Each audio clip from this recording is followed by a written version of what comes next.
Hello students, welcome back. आज हम लोग बात करेंगे डिमांड और सप्लाई के बारे में। तो डिमांड और सप्लाई जब हम लोग पढ़ाई करते हैं तो सबसे इम्पॉर्टेंट होता है कि डिमांड और सप्लाई को जब आप पढ़ाई कर रहे हैं तो उसको कंपेयर करके पढ़िए। अगर उसको आप कंपेयर करके पढ़ेंगे तो कभी भी आपके कॉन्सेप्ट में दिक्कत नहीं होगी।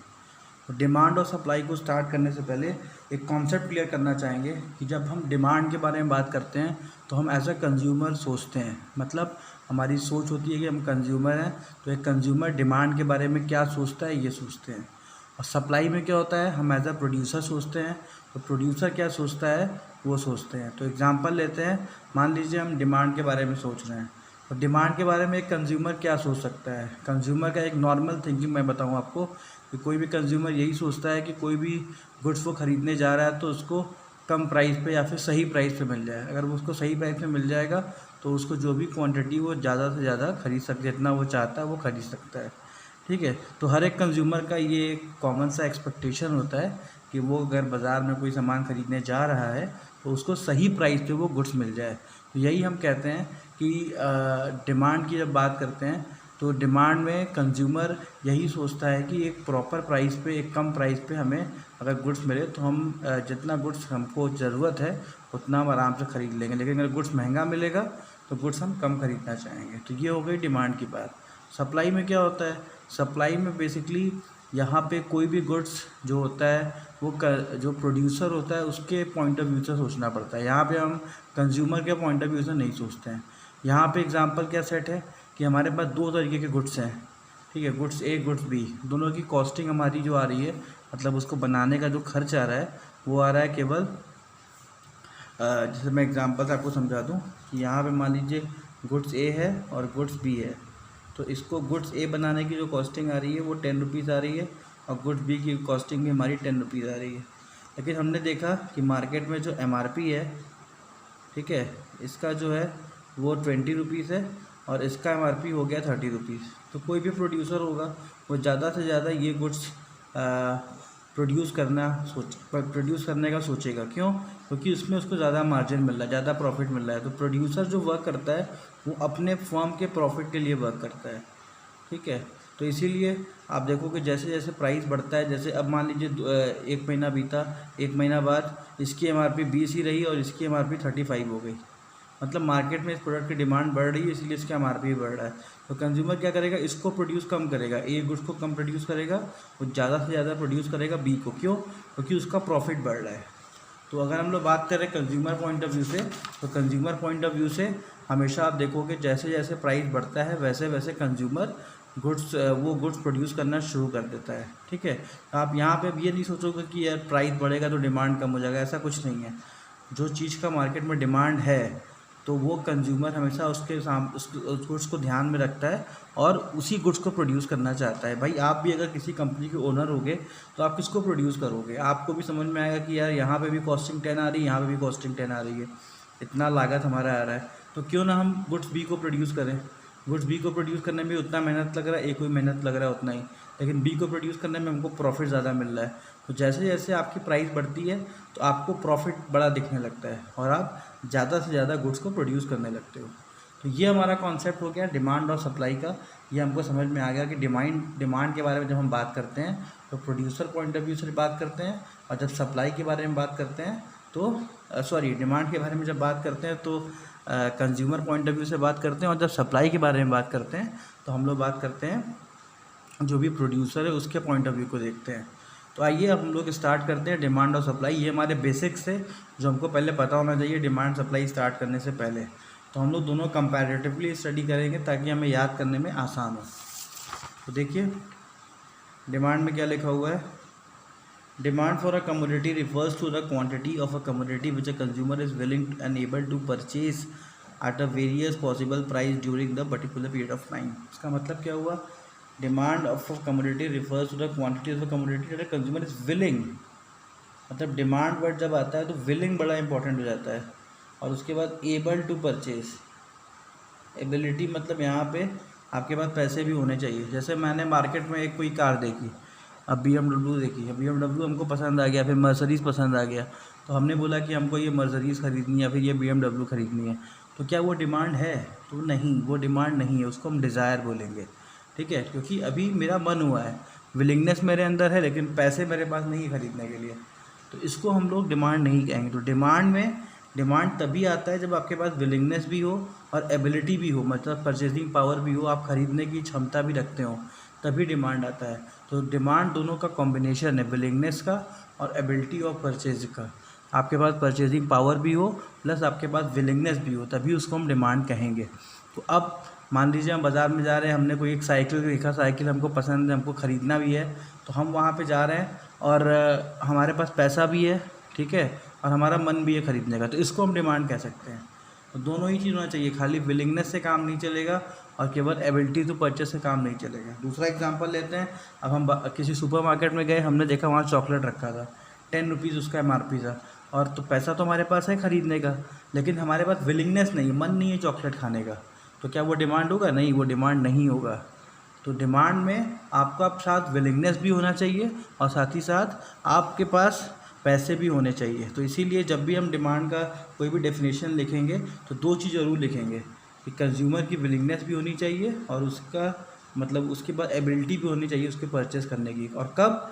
Eight a various possible price during the particular period of time. ये नहीं कि आज परसों ख़रीदना है, 1 साल बाद ख़रीदना है, वो सब नहीं, तुरंत पर्टिकुलर पीरियड ऑफ टाइम पे, उसको हम डिमांड कहते हैं। ठीक है, बाज़ार में आप सब्ज़ी खरीदने जाते हैं तो आप डिमांड करते हैं, क्योंकि आप पैसे भी लेके जाते हैं और आपका मन भी होता है ख़रीदने का, वो होता है हमारा डिमांड। तो अब आते हैं डिमांड में। तो डिमांड में हमारा जो फोकस होता है वो कंज्यूमर पॉइंट ऑफ व्यू से होता है। अब आते हैं टाइप्स ऑफ डिमांड। डिमांड के टाइप्स क्या क्या होते हैं? तो 2 तरीके के टाइप्स होते हैं, एक इंडिविजुअल डिमांड और एक मार्केट डिमांड। तो इंडिविजुअल डिमांड में देखिए क्या होता है, जब कोई एक इंडिविजुअल पर्सन कोई भी चीज़ को डिमांड करता है तो हम उसको इंडिविजुअल डिमांड करते हैं। तो इंडिविजुअल पर्सन का मतलब क्या हो गया?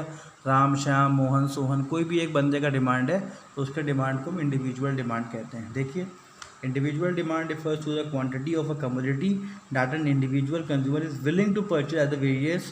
तो यहाँ पे देखिए फिर से बोल रहा है willing to purchase at a various price, दोनों चीज़ बात बोल रहा है कि उसके अंदर विलिंगनेस भी होनी चाहिए और पर्टिकुलर प्राइस पे वो खरीदने को तैयार भी होना चाहिए। ठीक है ना, पैसे नहीं है तो अब डिमांड नहीं होगा। तो इंडिविजुअल डिमांड उसी डिमांड को कहते हैं जब एक कंज्यूमर उस गुड्स को खरीदने को तैयार है एक पर्टिकुलर प्राइस पे, तो उसको हम लोग बोलते हैं इंडिविजुअल डिमांड। तो इंडिविजुअल डिमांड एक व्यक्ति का डिमांड हो सकता है। उसके बाद देखिए इंडिविजुअल डिमांड शेड्यूल में क्या होता है? Individual demand schedule is that table showing different quantity of a good that people are prepare to buy. तो इसमें क्या है, कोई भी पर्सन उस गुड्स को ख़रीदने को तैयार है तो ये एक तरीके का पहले शेड्यूल होता है। ठीक है, या फिर इसको हम बोल देते हैं ये एक टेबल होता है जो कि हमको दिखाता है कि एक बंदा है जो कि गुड्स खरीदना चाहता है। तो हमने इसमें एग्जांपल लिया है मिस्टर ए का। मिस्टर ए का डिमांड हम दिखा रहे हैं।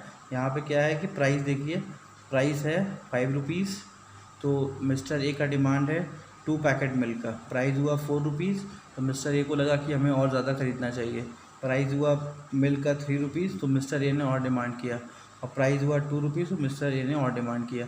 तो सिंपल सी बात है, जब सामान का दाम कम होता है तो कंज्यूमर हमेशा सोचता है कि हम ज़्यादा से ज़्यादा उसको अपने पास स्टोर कर लें ताकि हमको बाद में महंगा ना ख़रीदना पड़े। तो ये आपको एग्जांपल के ज़रिए समझ में आ रहा है। अब देखिए मैं इसको कंपेयर करके आपको सप्लाई में भी पढ़ाऊँगा, तो आप देखेंगे कि डिमांड और सप्लाई कितना ईजी हो जाता है। अगर आप डिमांड याद कर लेते हैं तो सप्लाई ऑटोमेटिक आप लिखना शुरू कर देंगे। देखिए, अब देखिए यहाँ पे डिमांड आपने पढ़ लिया। अब सप्लाई में मैंने आपको पहले एग्जांपल दे दिया था कि सप्लाई आप प्रोड्यूसर पॉइंट ऑफ व्यू से करेंगे। तो प्रोड्यूसर पॉइंट ऑफ व्यू क्या है कि हमें प्रॉफिट कमाना है। प्रॉफिट कब कमाएंगे? जब सामान हम महंगा बेचेंगे तब हम प्रॉफिट कमाएंगे, मतलब ज़्यादा MRP पे बेचेंगे। ठीक है, तो यहाँ पे क्या है, supply means the amount of a commodity that a firm are able and willing to offer for a sale. देखिए यहाँ पे फिर से है, firm are able and willing, able भी होना चाहिए, विलिंग भी होना चाहिए। तो इस कंडीशन पे अगर फर्म तैयार है उस चीज़ को बेचने के लिए और वो उस पर्टिकुलर प्राइस पे वो बेचने को तैयार है, मार्केट में देने को तैयार है, तो उसी को हम लोग सप्लाई कहते हैं। ठीक है, अब फर्म बोले कि हाँ मेरे पास एक गुड्स है जो कि मैं 5 रुपये का दूंगा और वो सप्लाई ही नहीं कर रहा है, तो उसको सप्लाई नहीं कहेंगे। यहाँ पे सप्लाई का मतलब क्या है कि अगर फर्म बोल रहा है कि हाँ ये गुड्स मेरा 10 रुपीज़ का है, 15 रुपीज़ का है, तो मैं इसको तुरंत सप्लाई भी दे दूंगा, मेरे पास बन के तैयार है, मैं इसको दे दूंगा, तभी उसको सप्लाई कहेंगे। ठीक है, तो यहाँ पे सेम चीज़ आ गई कि supply means the amount of the commodity that the firm are able and willing. देखिए यहाँ पे भी एबल और विलिंग था, इसका भी पॉइंट एबल और विलिंग आ गया। दोनों का कीवर्ड एबल और विलिंग दोनों में ही है, ठीक है। बस खाली इसमें ये है, यहाँ पे आप गुड्स परचेज करना चाहते हैं, यहाँ पे गुड्स आप सेल करने जाते हैं, ठीक है। यहाँ पे आप गुड्स सप्लाई करते हैं और यहाँ पे गुड्स आप डिमांड करते हैं, क्योंकि ये प्रोड्यूसर पॉइंट ऑफ व्यू से होता है। तो देखिए कितना ईजी है दोनों। अगर आप साथ में पढ़ते हैं तो आपको कन्फ्यूज़न भी नहीं होगा, आप सही सही लिख के भी आएंगे एग्ज़ाम में। उसके बाद है आपका types of supply. Types of supply में क्या है, इंडिविजुअल और मार्केट सप्लाई। तो इंडिविजुअल सप्लाई में क्या है, अब यहाँ पे जब हम लोग सप्लाई की बात करते हो तो हम इंडिविजुअल फर्म की बात करते हैं, जैसे ए लिमिटेड, बी लिमिटेड, ऐसे किसी फर्म के बारे में बात करेंगे, किसी इंडिविजुअल आदमी के बारे में नहीं बात करेंगे, ठीक है, क्योंकि ये फर्म पॉइंट ऑफ व्यू से होता है। तो यहाँ पे देखिए क्या लिखा हुआ है, individual supply refers to the quantities of the commodity that an individual consume firm is willing to supply at a various price during the given period of time. मतलब ये आपने इधर वाला डेफिनेशन याद किया, बस खाली आपने क्या चेंज कर दिया, विलिंग टू परचेज था, यहाँ पे विलिंग टू सप्लाई लिख दिया और आपका आंसर का डेफिनेशन बन गया। मतलब एक डेफिनेशन याद की, दोनों जगह पे लिख दिए, खाली आपने इधर सप्लाई ऐड करना है, मतलब रिमूव करना है, यहाँ पे आपने परचेज हटा के यहाँ पे सप्लाई रिमूव कर देना है और आपका क्वेश्चन कंप्लीट हो गया। तो इस तरीके से आप याद कर सकते हैं। इसका मतलब भी सिंपल सा है कि जब एक इंडिविजुअल फर्म है जो विलिंग करता है, मतलब जिसका इच्छा है कि वो सप्लाई कर सकता है वेरियस प्राइस, मतलब जो भी उसका प्राइस है उस पर्टिकुलर कमोडिटी को उस प्राइस पे वो ऑफ़र कर रहा है, तो उसको हम सप्लाई कहेंगे, ठीक है। तो फिर से वही बात आ गई कि जब भी आप कोई भी सप्लाई की बात करते हैं तो उस पर्टिकुलर गुड्स को वो फर्म तुरंत सप्लाई कर दे, ठीक है। यहाँ पे ये सब कॉन्सेप्ट नहीं है कि बाद में सप्लाई करेंगे, ये करेंगे, तो तुरंत सप्लाई कर दे और during the particular period of time और एक पर्टिकुलर प्राइस पे, तभी उसको हम सप्लाई के कॉन्टेक्स्ट में उसको गिनते हैं। उसके बाद आते हैं इंडिविजुअल सप्लाई शेड्यूल। तो इंडिविजुअल सप्लाई शेड्यूल पे देखिए क्या है, individual supply schedule is a table showing different quantities of a good that a firm is prepared to supply. अब इंडिविजुअल सप्लाई शेड्यूल क्या होता है, यहाँ पे एक टेबल होता है, पहले तो ये टेबल शोइंग हो गया, ऐसे हमने यहाँ पे लिखा था कि ये एक टेबल शोइंग है, तो ये भी एक तरीके का टेबल शोइंग है जो हमें टेबल दिखाता है इंडिविजुअल सप्लाई का। Different quantities of a good that a firm is prepared to supply, यहाँ पे डिफरेंट क्वांटिटीज़ ऑफ गुड्स को फर्म तैयार है सप्लाई करने के लिए। क्या क्या चीज़ें हैं, प्राइस ऑफ पेन, और यहाँ पे हमने supply offer supply by the firm ये लिख दिया। तो अब देखेंगे आप यहाँ पे प्राइस धीरे धीरे बढ़ रहा है, तो इसका मतलब क्या है, कॉस्टिंग हमारी उतनी ही है। बहुत ध्यान से समझिएगा, बच्चे यहाँ कंफ्यूज हो जाते हैं, उनके दिमाग में आता है सर सप्लाई बढ़ रहा है तो कौन खरीदेगा, सामान महंगा होगा। ऐसा नहीं है। कभी कभी क्या होता है कि जब आपको गुड्स पसंद होता है तो सप्लाई उसका मार्केट में प्राइस बढ़ने लगता है और लोग ख़रीदते हैं, तो जो फर्म होता है वो उसी को प्रोड्यूस करना चाहता है, ठीक है, क्योंकि उसमें हाई मार्जिन होता है। तो फर्म अपने पुराने प्रोडक्शन को बंद करके नए प्रोडक्शन को स्टार्ट करता है, जो कि कम लागत में ज़्यादा वो पैसा कमा सके, ठीक है, क्योंकि पैसा कमाने के लिए तो फर्म ओपन किया हुआ है। तो जैसे ही वो देखता है कि कोई प्रोडक्ट का प्राइस बढ़ रहा है और उसके बाद फैसिलिटी अवेलेबल है कि हाँ उस चीज़ को वो प्रोड्यूस कर सकता है, तो वो तुरंत ही उसको प्रोड्यूस करने लगता है। तो यहाँ पे पेन देखिए, पेन का प्राइस बढ़ रहा है, तो यहाँ पे फर्म देखिए पहले 4 था, फिर 8 किया, 2 हुआ, जब 3 हुआ तो यहाँ पे 11 किया, फिर उसके बाद 4 हुआ तो 13 किया, 5 हुआ तो 15 किया। तो इस एग्जाम्पल से अगर आप समझाते हैं तो एग्ज़ाम में आपको अच्छे मार्क्स भी मिल जाएंगे। तो ये हो गया आपका concept individual demand, individual supply के बारे में, और प्लस डिमांड और सप्लाई का डेफिनेशन। अब नेक्स्ट वीडियो में हम लोग पढ़ेंगे इसके शेड्यूल्स के, तो हो गए, अब इसके कर्व के बारे में और भी चीज़ें आगे डिस्कस करेंगे पार्ट 2 वीडियो में। Thank you students for watching. हमारे चैनल को प्लीज़ सब्सक्राइब करिए और शेयर करिए। Thank you.